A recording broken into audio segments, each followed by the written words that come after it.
Les doy la más cordial bienvenida a Vinculando y Potenciando con la doctora Joyce. Hablamos de lo que no se habla, ideas, temas y profesiones desconectadas, con énfasis en gente, bienestar e innovación empresarial. Les doy la más cordial bienvenida a Vinculando y Potenciando con la doctora Joyce, donde hablamos de lo que no se habla. Y esta temporada estamos hablando de qué es psicología y de eso no se habla, porque realmente lo que conocemos sobre psicología es bien poquito sobre lo complejo, diverso y maravillosa que es esta profesión. Esta temporada la estamos haciendo en alianza con la Asociación de Psicología de Puerto Rico y de hecho nos encontramos en la convención anual. Creo que es la 72, ¿me corrigen? Sí, ok, 72, que estamos aquí celebrando y que nos reunimos, aprendemos de diversas cosas, nos reencontramos con gente. Ahora mismo acaba de pasar una que fue con la que una que estudié en bachillerato hace varios años atrás. Así que es un espacio de muy lindo reencuentro y hoy estoy bien acompañada para hablar de una especialidad que a veces aparece tipo en Criminal Minds, Hannibal. Sí, toda esa, a mí me encantó todo, Hannibal, completa toda la serie. Entonces aparece en todo eso y pues la gente tal vez lo puede relacionar más justamente con eso, con esos episodios, que es la psicología forense. Pero aquí tenemos a la doctora Yaritza López y a la doctora Eunice Alvarado, que ellas entonces nos van a aclarar un poquito de qué se trata la psicología forense, nos van a contar cómo se practica, se implementa, particularmente aquí en Puerto Rico. Así que bueno, cuéntenos ustedes por qué la psicología forense en sus vidas.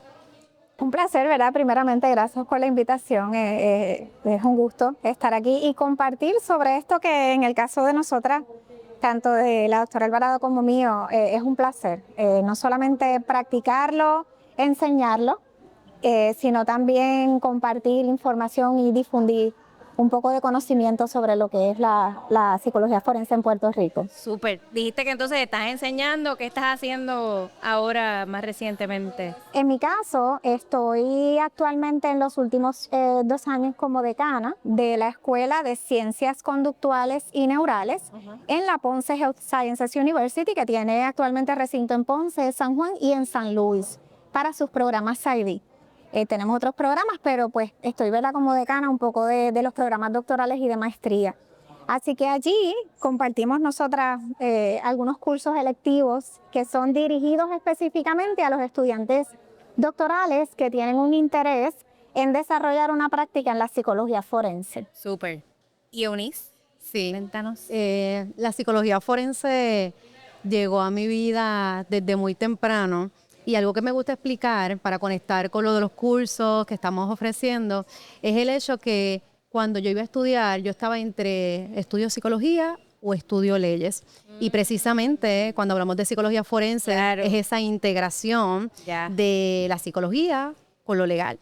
Así que en esa misma línea, allá en la Escuela de Medicina, en la Escuela de Ciencias Conductuales, pues recibo muchos estudiantes con esa misma combinación de interés. Así que hemos desarrollado varios cursos, hemos desarrollado un track forense donde podemos trabajar desde temas de evaluación, temas básicos de lo que es la psicología forense, lo que es maltrato de niños, conducta antisocial, y entonces le brindamos a los estudiantes la oportunidad, además de completar su doctorado en psicología clínica, de poder tener una experiencia un poco más especializada que los capacita para continuar adiestrándose en el área.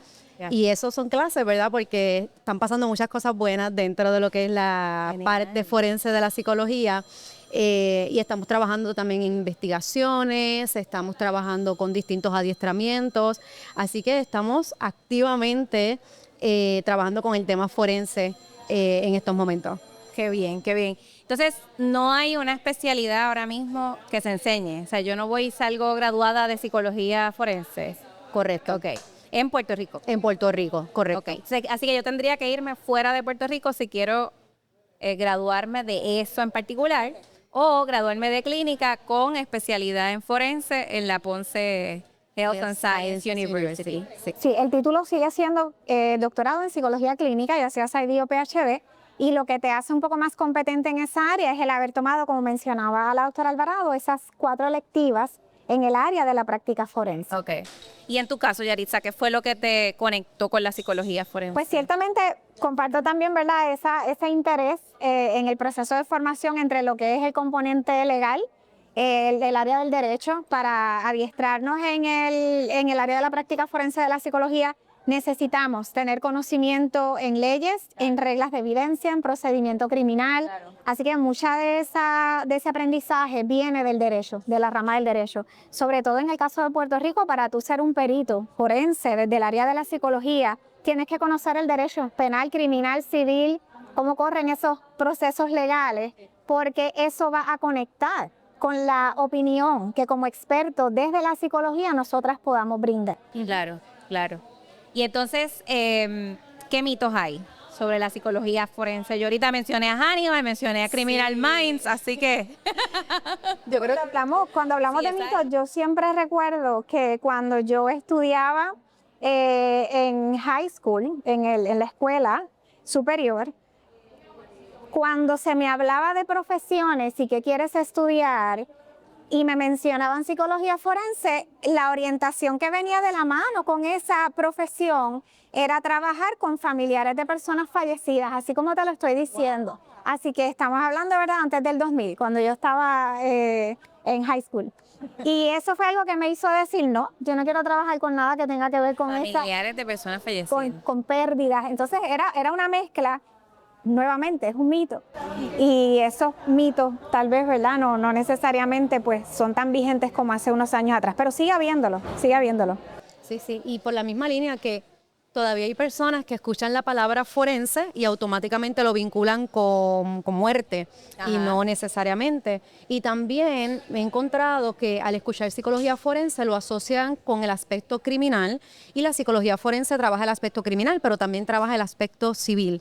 Así que se trabajan aspectos relacionados con delitos como agresiones, violencia, maltrato a menores, pero también desde el área civil, casos de familia, custodia, reunificación familiar. Okay. Así que me parece que por ahí también... O sea, que no van a estar haciendo profiling para ver esta persona que está aquí, cómo es el serial killer que hace tal cosa, eso es que viene de una familia de esta manera. No vamos a decir que no totalmente, porque puede haber profesionales en la práctica de la psicología forense que se especialicen precisamente en esos perfiles, claro, de la mente criminal, pero no necesariamente es el absoluto, claro, ¿verdad?, o el único abordaje que podemos tener desde la psicología forense. Claro, claro. Así que sí, pero no. O sea, sí, es una subespecialidad. Hay mucho más dentro de, pero es mucho más amplio, correcto. Así que, ¿qué sí hace? ¿Qué sería un día típico en una persona que se dedica a la psicología forense, más allá de enseñarla, ¿verdad?, que se dedique a la práctica? Bueno, más allá de lo que es enseñar, si un psicólogo con práctica forense tiene su práctica privada, ajá, pues entonces allí se reciben casos particularmente de familia, reunificación familiar, casos relacionados con alegaciones de enajenación parental, que yo diría que es uno de los temas que con más frecuencia realizan referidos desde el tribunal. Trabajamos casos de violencia, así que quizás un día típico desde la práctica privada es trabajando con lo que son los casos. Puede ser intervención, pero nosotros en la práctica forense realizamos mucha evaluación. Así que puede ser que tengamos un referido relacionado con un caso de custodia, capacidad parental. Así que parte de nuestro día y nuestro tiempo es en evaluación. También parte de nuestro día es trabajando desde la consultoría, así que visitamos los tribunales y acompañamos a los representantes legales cuando se están dando los procesos, ya sea de juicio, en las distintas etapas, para apoyar en el proceso, quizás aclarar dudas. Y también en otros momentos podemos acudir para poder orientar al tribunal sobre un tema específico, donde el tema de la salud mental pues esté quizás involucrado, y la parte forense, ¿verdad? Así que nosotras llegamos allí y podemos orientar al tribunal, explicarle quizás cómo estas conductas o estas dinámicas de una persona pudieran ayudar a entender X situación. Ya. Así que tenemos como distintos roles. Ese apoyo pericial... ¿Qué diferenciaría el apoyo de alguien especializado en psicología forense de un apoyo pericial que puede dar un clínico, un organizacional? Pues al hablar del componente pericial, ya definitivamente estamos aludiendo a que hay un peritaje en el área forense de la psicología. Si es un caso que tiene un componente legal, ¿verdad? Ya se activa automáticamente la importancia de la práctica forense. ¿Okay? El que hace terapia, psicólogo clínico, por ejemplo, o brinda otro servicio como una evaluación y lo hace en su carácter de profesional en el área clínica, lo hace como un psicólogo regular, a menos que sea llamado como experto, y ya ahí es que se activa, ¿verdad?, el asunto del peritaje. De lo contrario, vendría siendo un testigo por haber atendido un caso, no necesariamente haber sido reclutado como perito desde un inicio. Ya. Y yo quería añadir a lo que mencionaba la doctora Alvarado en cuanto a los distintos tipos de manejos de casos.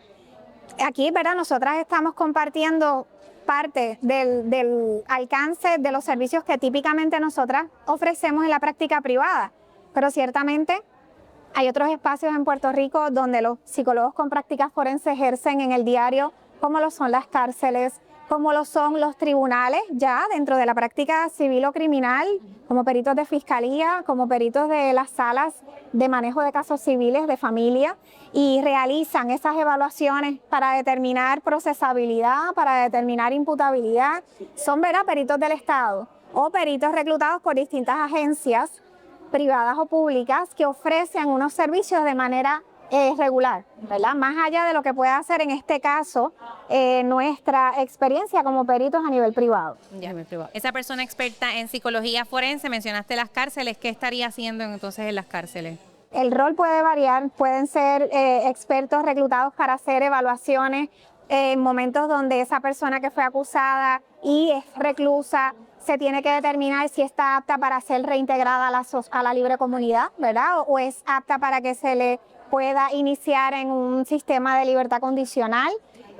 Puede haber el rol de terapeuta dentro del sistema penal, que obviamente ciertamente debe ser un experto, porque en algunos momentos puede ser llamado a testificar sobre ese progreso terapéutico de ese recluso, sobre ese manejo, ¿verdad? Ese comportamiento y esa habilidad para reintegrarse nuevamente a la sociedad, entre otros. Así que también, ¿verdad?, va a variar de rol dependiendo de esas funciones que va a ejercer principalmente. Vieron que aquí se habla de lo que no se habla, hablamos de lo que no se habla, y ciertamente siguen viendo que no es solo que la psicología es grande y diversa, es que cuando hablamos de una especialidad, es muchas especialidades, o sea, como pueden apreciar. Por eso es que la psicología es maravillosa, que cuando la gente dice que le obligan a que le estudien una electiva requerida en psicología, usted no sabe lo que se está perdiendo. O sea, aproveche y sáquele el jugo a esa clase. De hecho, muchos de los estudiantes que pasan por las electivas, ¿verdad?, y esto a modo anecdótico, le comparten a la doctora Alvarado, que quien principalmente en el caso, ¿verdad?, de nuestro campus en Ponce está a cargo de estas electivas, que ojalá, doctora, y este curso se lo pudieran dar a todos los estudiantes. Ojalá, doctora, yo hubiera sabido esto cuando estaba en segundo año en mi práctica en la clínica, que tuve este caso de una menor que reveló un abuso, porque es un conocimiento que le sirve no solo al que le interesa especializarse, sino a cualquier profesional que va a brindar servicios, y puede surgir esta posibilidad de que se active un caso legal. Claro, sí, es que es altamente probable. Sí, y que el conocer de estos temas, además de que aumenta nuestras competencias, nos conecta con lo que es la práctica ética. Que ese es un enfoque bien importante cuando trabajamos con lo que es psicología forense. Así que la práctica ética, cómo tomar decisiones acorde a lo que dice nuestro código de ética, acorde al bienestar de ese niño, de esa familia, decisiones que tienen que ver quizás con referir, porque es que yo no tengo las competencias, yo tengo que aceptar cuáles son mis límites profesionales. Así que la retroalimentación de los estudiantes ha sido bien positiva, porque se llevan algo independientemente si se quieren dedicar a la práctica forense o no. Claro. Y me parece que ese es un mensaje para todos los profesionales de la psicología. Independientemente quieran estar dentro de lo que es la práctica forense o no, no estamos exentos a recibir un caso relacionado con el aspecto legal. De hecho, por lo que escuché, no escuché ejemplos de el trabajo, del derecho laboral. Why? Because, ¿por qué? Es que está un área que todavía se puede uno de los cursos que yo ofrecí en el recinto de Río Piedras, Universidad de Puerto Rico, fue aspectos psicosociales de la reglamentación laboral. Y de hecho hubo debate si se quitaba el curso o no, y uno de mis argumentos era, pero es que esto está altamente, el contexto está legislado, ¿verdad? Es un contexto legal bien fuerte. Y una de las cosas, de hecho, en el curso de Psicología de la Salud Ocupacional, era que el tema de salud mental en el trabajo para casos de ley ADA, por ejemplo, American Disability Act, es algo, bueno, yo fuimos al EOC con la Comisión de Equal Opportunity, Employment of Equal Opportunities, y ellos nos decían, no tenemos peritaje a la hora de que una persona presente un discrimen por depresión, por ansiedad.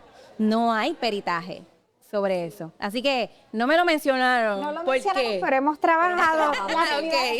¿Verdad? La lista no es absoluta. Está bien, está bien. Pero sí hemos Que yo tenido, sacando, tú sabes, sí, tengo que sacar hemos mi tenido lado. casos de evaluaciones donde hay alegaciones de daños y perjuicios por despidos injustificados en el escenario laboral de distintas índoles, ¿verdad? Por manejos inapropiados. En el caso de despidos, ¿verdad? Mujeres embarazadas, mujeres con depresión, hombres con otras condiciones de salud mental, ¿verdad? Que pueden ser un poco más severas y no necesariamente se brindaban los acomodos en el escenario laboral, a pesar de tener el conocimiento, ¿verdad? El empleador. Sí, se trabaja. Y ciertamente requiere que el profesional se capacite y se adiestre, porque el hecho de que seamos peritos en el área de la práctica forense no implica que conozcamos todo lo que implica las actualizaciones del derecho laboral, las actualizaciones Cada de los procesos reglamentación que te criminales. puede sacar esto el constantemente, correcto, está evolucionando, así que pues en el caso de nosotras hacemos las consultas necesarias con las personas expertas al momento de asumir casos que representan, ¿verdad?, algún conocimiento nuevo para nosotras. Claro, excelente. Entonces, mencionaste antes que cuando estabas en high school te dijeron que la psicología forense era para familias de personas que murieron. Hoy, si vas a una escuela, ¿cómo le definirías psicología forense? Sí, definitivamente la psicología es, en el caso, ¿verdad?, de la práctica forense, es la profesión que te va a permitir combinar el conocimiento de lo que es salud mental con personas que tienen algún tipo de caso legal.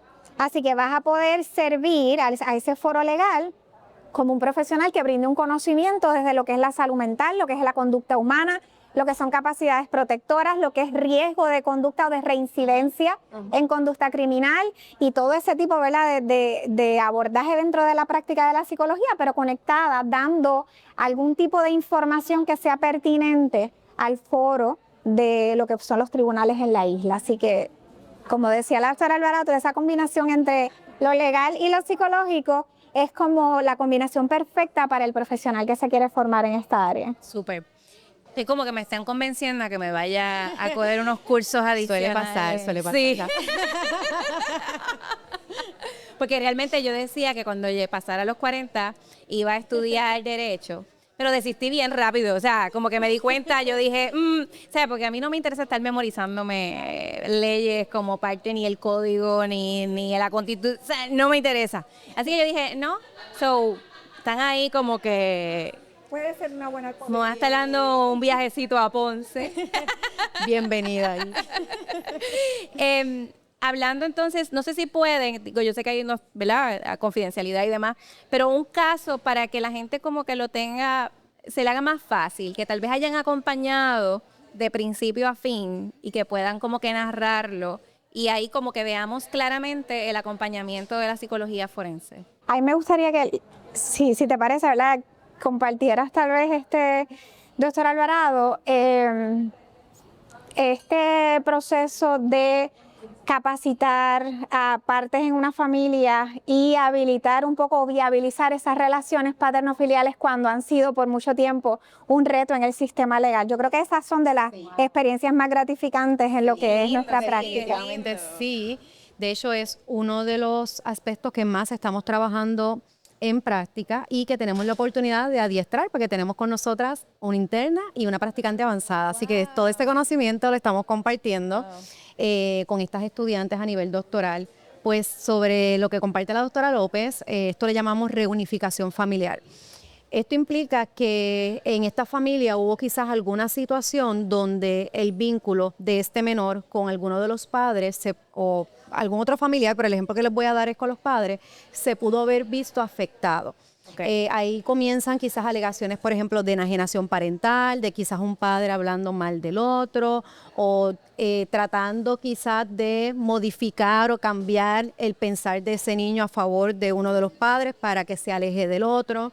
Eso sería enajenación, pero dentro de los referidos se dan distintas situaciones donde las familias en sus características únicas como familia, pues presentan distintas situaciones donde esos vínculos se rompen. Okay. Así que allá en el tribunal hacen unos procesos evaluativos, refieren entonces a nosotras y cuando llegan a nosotras realizamos unas entrevistas iniciales, preparamos un plan de tratamiento o de trabajo para cada uno de los integrantes de la familia y ese plan de trabajo se va dividiendo por etapas. Okay. Así que si nos refieren a este caso donde este menor no quiere relacionarse, vamos a decir por ejemplo con su papá, pues comenzamos a trabajar de manera individual, evaluando las razones de la resistencia y vamos entonces preparando un plan por fases. Por ejemplo, si el menor está resistente, pero no completamente resistente a decir yo no me quiero relacionar con mi papá, pues podemos comenzar dinámicas, por ejemplo, virtuales, comenzamos dinámicas de redacción quizás de cartas,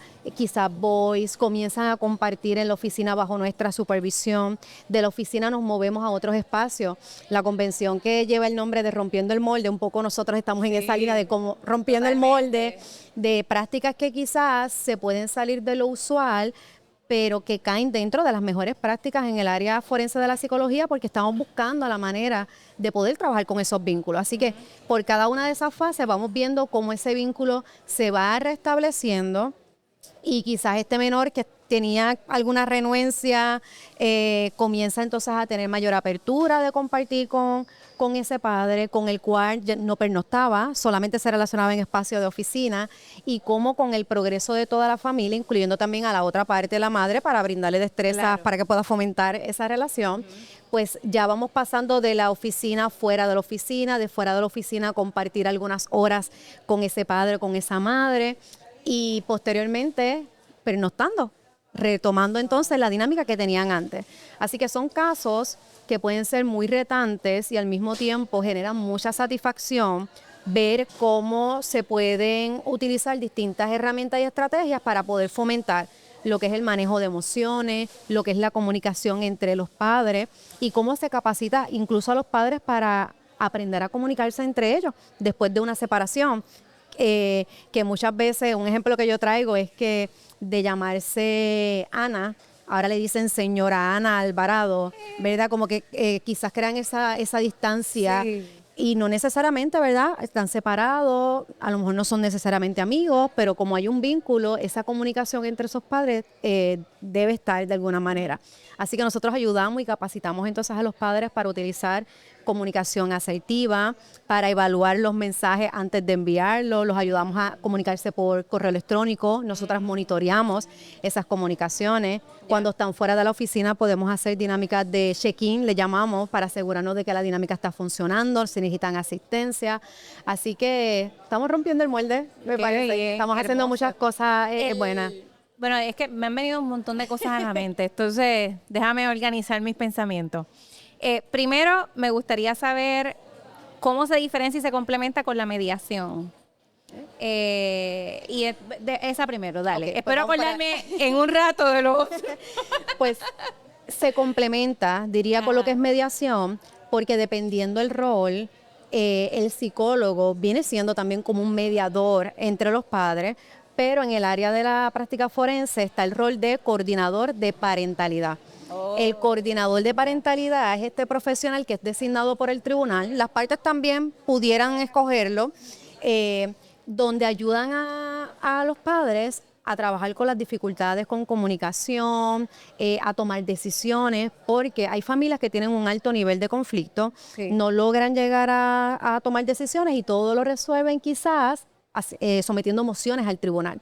Así que cuando se dan estas dinámicas, refieren a lo que es el coordinador de parentalidad y ese coordinador pues va trabajando, así que de cierta forma es como un mediador de lo que es la familia. Así que yo diría que es un rol que se complementa, aunque dentro del tribunal puede haber un mediador para otro...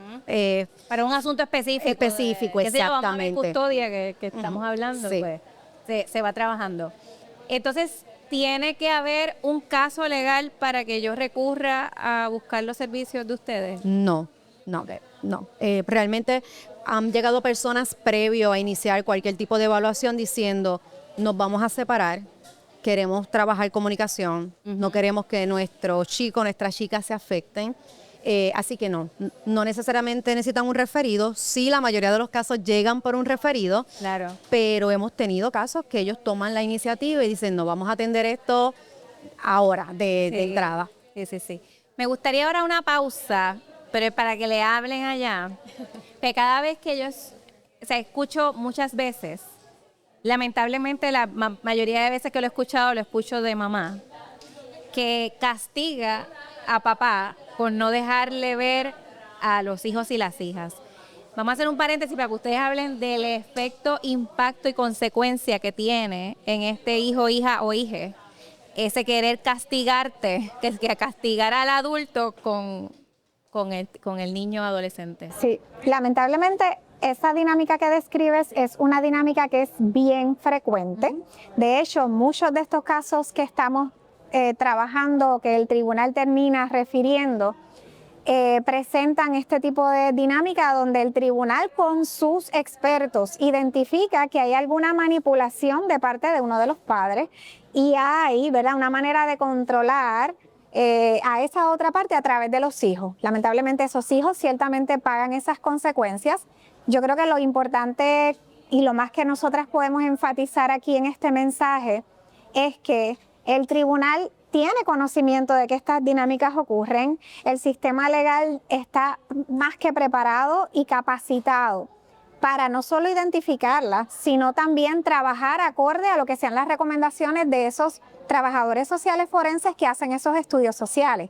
Así que una vez ellos identifican estos patrones, ellos al momento típicamente canalizan para que haya una psicoeducación del riesgo que hay sobre ese menor de incurrir y continuar manteniendo estas dinámicas de enajenación, porque claramente es un tipo de maltrato. Sí. Así que el tribunal está capacitado, los profesionales tienen el conocimiento, en algunas ocasiones toman medidas.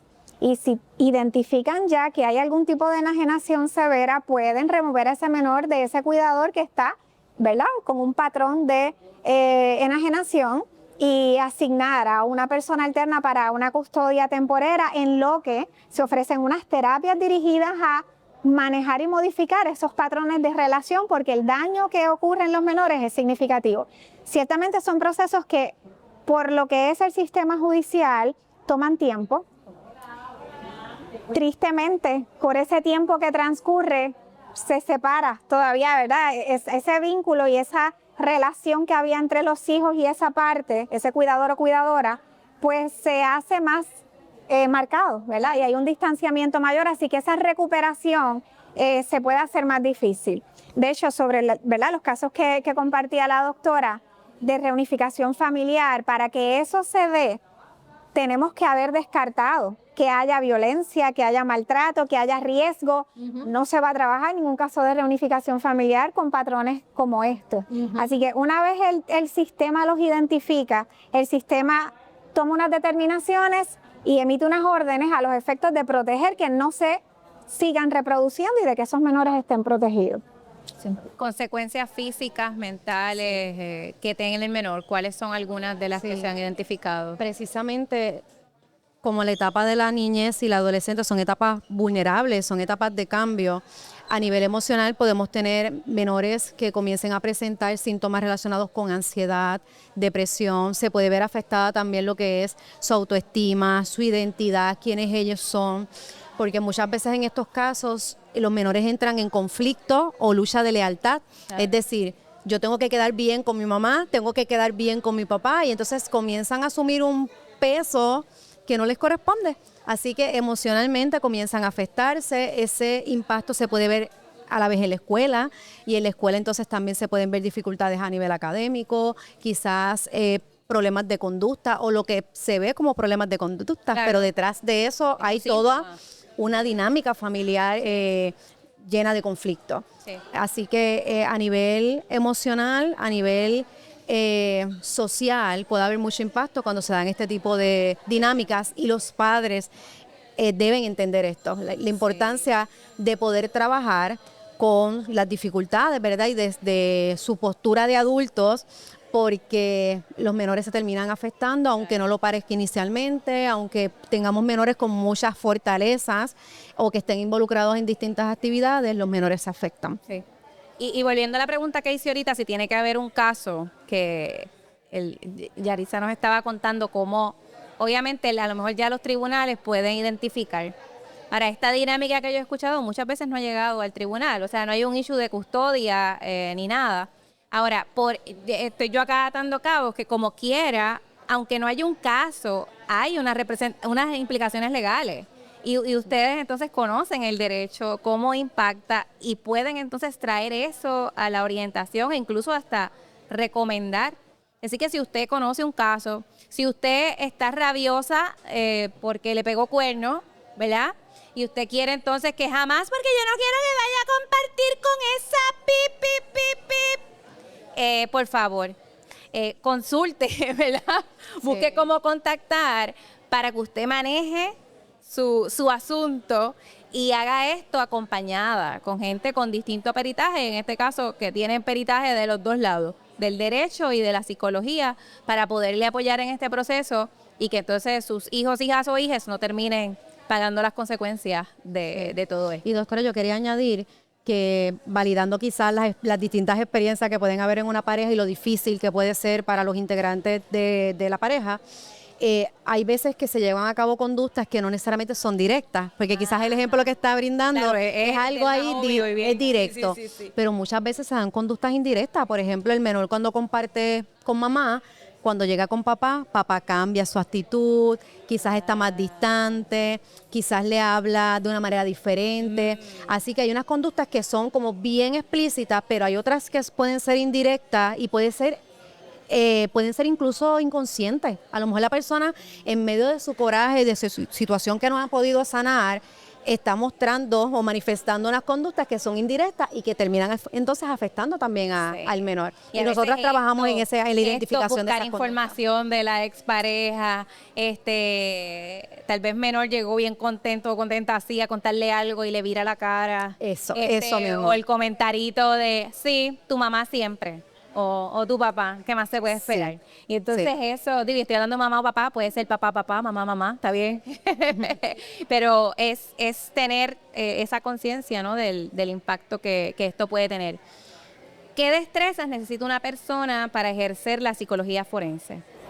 Pues en el caso de Puerto Rico, tiene que tener una licencia como psicólogo. Okay. Y lo que complementa entonces esa experiencia o competencia se puede adquirir mediante prácticas de rotación a lo largo de la formación académica, adiestramientos profesionales, certificaciones profesionales.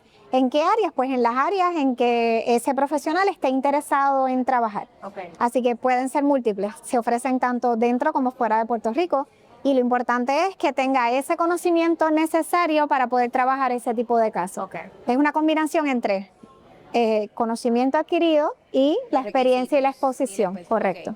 Okay. Hay algo que si una persona no tiene, no debería tratar de estudiar, hablando ya de destreza, habilidades, que a lo mejor traemos o tenemos, o más bien voy a reformularle a positivo. ¿Cuáles son las que sí o sí se debe tener? Porque es como que es algo que es inherente a ejercer la psicología forense. Bueno, para trabajar en el peritaje tienes que aguantar presión, porque nada más sentarte en la silla de los testigos, ¿verdad? Como perito, implica tolerar esa presión que se ejerce, sobre todo en los contrainterrogatorios, al momento de cuestionar ese conocimiento, esa información, ese incluso expertise que uno está diciendo que tiene. La manera en que los representantes legales formulan las preguntas puede representar un contexto bien complejo para manejar emocionalmente. Así que la persona que entre en esta área, en esta profesión, tiene que saber eso. Uno no puede ser perito y no estar dispuesto a ir a testificar porque es parte del paquete. Exacto. Así que yo diría que, ¿verdad?, dentro de las distintas habilidades que debe autoevaluar si posee, ese manejo del estrés, de la presión, de la tensión que pueda generar el tener que responder preguntas difíciles y ser asertivo en la contestación que brinda, yo creo que es una de esas habilidades importantes a tener. Sí, yo acá sacando la industrial a pasear, escucho, ¿verdad? Hay un tema de destrezas de comunicación, proyección, hay destrezas de negociación, análisis y análisis crítico. Sí. Te tiene que gustar leer, lo siento. Eso es constante. Leer, actualizándose, eso es así. Eso es así. Y ese ojo como investigativo, Sí. más allá que solo leer, es leer para investigar. Sí. Así que si todo esto que yo voy diciendo, como que tú dices check, check, check, check, pues ya sabes que sí. Exacto, exacto. Y obviamente yo creo que la empatía debe estar.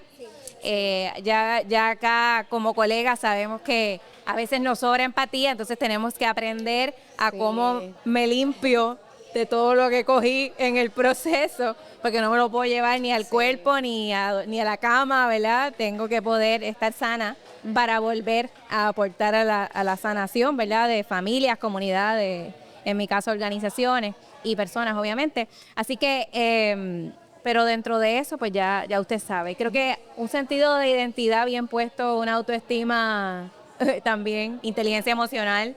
Y Tiene que objetividad, estar claro. la objetividad de que yo voy a testificar y hablar sobre un tema y presento una postura, no debería estar modificando, ¿verdad?, esa postura. Claro, cada caso es único, cada caso tiene sus características peculiares, pero cuando me refiero a objetividad es el poder plantear que mi trabajo, independientemente de quién me contrate, quién solicite mi servicio, debe ser ético, debe ser basado en las mejores prácticas. Si me solicitan del Estado, trabajo ético. Si me solicitan de forma privada, la defensa, por ejemplo, mi trabajo es ético. Y eso es parte de las primeras orientaciones que damos y los abogados y los fiscales lo agradecen, porque sí, eso es lo que estamos buscando. Ético, que sea objetivo, imparcial. Súper. Y bueno, y por esa línea en nuestra profesión, de hecho se nos dice que si en algún momento estás trabajando con una persona, un caso que te está apelando, te retires, ¿verdad? Porque no vas a lograr, digamos, esa objetividad. Sí. Así que por esa línea, y aquí yo creo que le voy a hablar a colegas que estén ahí, muchas veces nos vamos a lo técnico, desarrollamos nuestras destrezas técnicas, pero dejamos de mirar para adentro, ¿verdad?, de esa introspección constante y crítica. Y no crítica de criticarnos lo técnico, no, es de mirar mis estigmas, mis estereotipos, mis prejuicios, mi historia, porque si no, cuando se acercó esa persona, puedo estar reaccionando, ¿verdad?, desde eso que es un issue mío, no tiene nada que ver con la persona que está allí. Y entonces, en el momento, particularmente en la labor de ustedes, que hay que emitir una opinión, sí, pues entonces la opinión puede estar viniendo no tanto de conocimiento, está totalmente secada. Sí, y quizás también hacer la diferencia entre el rol de la psicología forense versus la psicología clínica, porque claro, quizás en lo clínico la empatía debe estar ahí y quizás ese acompañamiento con la persona es diferente desde la psicología forense. Yo necesito empatía definitivamente, claro, en la psicología forense, pero quizás esos límites están un poco más establecidos porque la ley tiene que ser objetivo. Sí, así que es como por encima de lo que yo pueda sentir e identificar está la ley. Claro. ¿Verdad? Y así que yo puedo entender todo tu contexto y por qué le gritaste al niño como no debiste y por qué le diste el golpe donde no se lo debiste dar. Lo puedo entender, la ley es esta, ¿verdad? Sí. Así que, ¿verdad? Eso es como parte de... aprovechando que estamos en la convención de la Asociación de Psicología de Puerto Rico y que esta temporada es en alianza con la asociación, ¿qué aportaciones ha hecho la asociación a la psicología forense y qué otras cosas puede hacer tal vez más activamente para fortalecer esta especialidad?